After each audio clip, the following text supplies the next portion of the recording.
आज हमारे नए अध्यक्ष हैं संगठन के। जब भी नए अध्यक्ष जब भी आते हैं तो औपचारिक रूप से उनको नमस्कार प्रणाम करना, उनको ताकत मिले और एक आपस में विचारों का तो आदान प्रदान रहता ही है। एक माने सीधे सीधे मैन टू मैन आदान प्रदान हो। बैठक का कोई बहुत मूल आधार नहीं है और बीजेपी में तो बैठकें होते रहती है।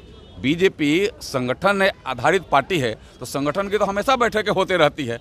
कभी कोई बैठक में इसको हमें नहीं लगता है कभी टाला जा सकता है। बैठक हमेशा चलते रहती है। हम हर माने किसी भी निर्णय पर पहुंचते हैं तो उसके पहले हमारी बैठक होती है, हमारी सामूहिक निर्णय होती। हम माने अकेला पार्टी नहीं है, घर की पार्टी नहीं है, कोई व्यक्ति की पार्टी नहीं है। हमारी पार्टी संगठन की पार्टी है, कार्यकर्ताओं की पार्टी है।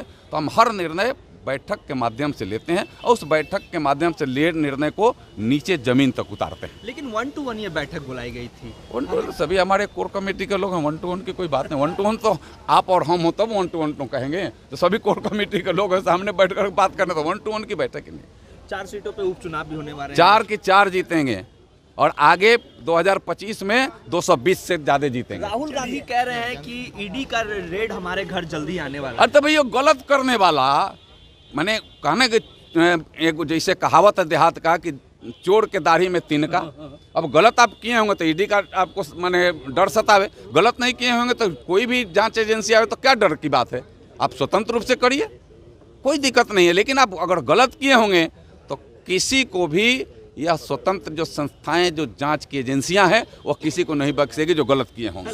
सुप्रीम कोर्ट में एक फैसला आया जिसमें SC ST में कोटे देने की बात कही जा रही है। देखिए कोर्ट सबसे बड़ा है। हम न्यायालय को कभी, हमारा ये सिद्धांत भी है कि कानून मानने वाले लोग हैं, संविधान मानने वाले हम लोग हैं। हम संविधान हाथ में दिखाने वाले लोग नहीं हैं, संविधान मानने वाले और संविधान के आधार पर चलने वाले लोग हम हैं। तो हम तो जो कानून कहेगा, जो संविधान कहेगा उसके आधार पर चलते हैं, उसके आधार पर चलेंगे। बिहार में अपराध बढ़ रहे हैं। तेजस्वी यादव कह रहे हैं कि एक राजनेता हमें लगता है कि तेजस्वी यादव को यह कहने का इसलिए अधिकार नहीं है कि पहले वो अपने पिताजी से पूछे। जब जंगल राज था, हम लोग उस समय तो एज ए विधायक थे, क्या स्थिति थी यहाँ। कोई यहाँ अपने बच्चे को स्कूल ले जाने के लिए भी सड़क चौराहे पर खड़ा होता था, उसको भी डर पीछे से लगता था कब वह अपराधी, कब अपहरण करता उसके बच्चे को हाथ से छीन करके न ले जाए। गाड़ियों में से माने स्कूल बसों में से बच्चों को उतार लिया जाता था। इसलिए वह कहने का अधिकारी नहीं है। वो जंगल राज के पुरोधा लोग हैं और उसी पुरोधा के हमें लगता है कि जन्मे लोग हैं। तो वह तो ऊपर उनसे तब पूछे ना। सीनियर IAS अधिकारी है संजीव हंस, उनके ऊपर ईडी की कार्रवाई हो रही है। तो ईडी कार्रवाई देखिए, जो गलत होगा तो क्यों नहीं, कोई होगा गलत तो उसके ऊपर ईडी कभी नहीं, माने ईडी हो या फिर हमारे स्वतंत्र संस्थाएं हों, कोई होगा। मैं कह रहा हूँ किसी को, ये स्वतंत्र संस्थाएं जो हैं उनका काम है काम करने का। उसके ऊपर न मेरा, न आपका, न सरकार का किसी का नियंत्रण नहीं है। वह काम करने का ही उनको रिजल्ट दें, यह सरकार की मंशा है। वो चाहते मुख्यमंत्री के काफी लोकप्रिय IAS थे संजीव हंस। देखिए मुख्यमंत्री हमारे सुशासन बाबू हैं। मुख्यमंत्री का जितना हम लोग सम्मान कर, मैंने कहा ना पहले कि मैं तो सौभाग्यशाली हूँ कि उनके प्रथम कैबिनेट में मैं मंत्री था। जब 16 मंत्री मात्र थे तो मैं उसमें था। 2.5 साल तक वह मंत्रिमंडल और चला 16 लोगों के साथ में। वो एक 17वां माने मुख्यमंत्री के रूप में थे।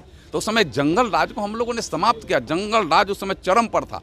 गाड़ियों पर लोग बाहर 6-6 राइफल का नाल निकाल करके चलते थे। लेकिन जैसे सरकार बने उस समय प्रथम में वह सारे समाप्त होंगे। आपको ध्यान होगा, आप थोड़ा हो सा उम्र और पीछे जाइए तो ध्यान होगा कि कैसे किस तरीक़ा से वह समाप्त हुआ। और उसको करने में हमारे माननीय मुख्यमंत्री वर्तमान में जो हैं, कार्रवाई करने में देर क्यों कर रही है? किसी में देर नहीं है। कोई भी अपराध हो रहा है, अपराध का उद्भेदन हो रहा है, कोई अपराधी बख्शे नहीं जाएंगे।